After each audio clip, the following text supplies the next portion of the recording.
Some weeks I'm mildly organized. Other weeks I open the fridge and I think, right, so we've got half a lemon, a few jars, and a bag of peas. But I still want food that feels like a proper meal, not just bits on a plate and call it dinner. So when it looks like there's nothing fresh in your fridge, these are the 5 things I fall back on to still get a decent mix of plants into a meal. Tinned beans do a lot of heavy lifting because they make very little feel like enough. Chickpeas, cannellini beans or lentils, my cupboard is always stocked up. Garlic, olive oil, maybe miso, maybe spices, and you're already halfway to a proper meal. And you've got fiber in there as well, so it actually keeps you full. Not only for dinners, I do a breakfast shakshuka with spices too. Full recipe for that is in the description if you want it.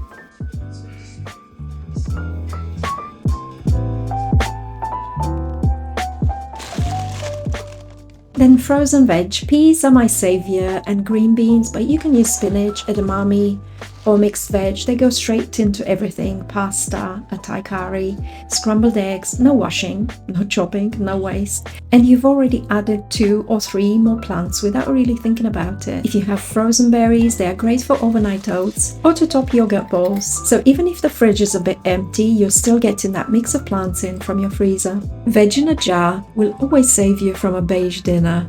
Roasted peppers, artichokes, olives, sun-dried tomatoes. I do this a lot with my miso beans on toast. There's a full recipe for that in the description as well. Speaking of jars, I nearly always want something sharp on top. Pickled onions, fermented cucumbers, my red cabbage sauerkraut. It just wakes everything up, especially if the rest is soft or warm or a bit samey. And if it's something naturally fermented, even better, that's always a nice bonus. I like to whiz up pink sauerkraut or even beetroot, just toss it with a little lemon juice or vinegar. Works with this simple dinner next to pork tenderloin and smashed potatoes, or the next morning with breakfast eggs.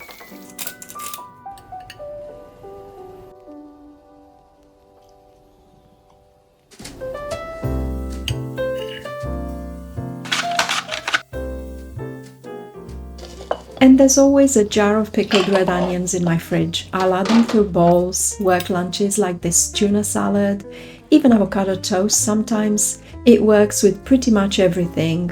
And it's also a really easy way to add another plant or 2 for a minute or 2 of meal prep.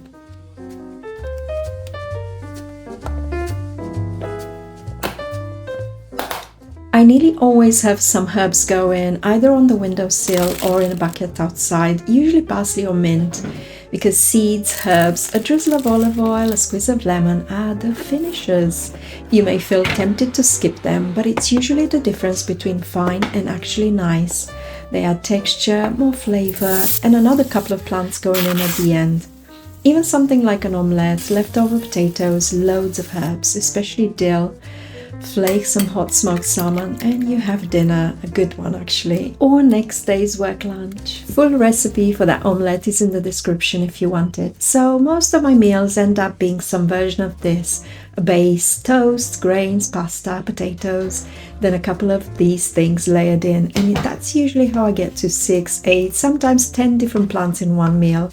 This isn't a perfect system, it's just what helps on those weeknights when you get in, you're hungry, and you still want something decent. So if you're trying to eat more plants but real life gets in the way, this is a good place to start.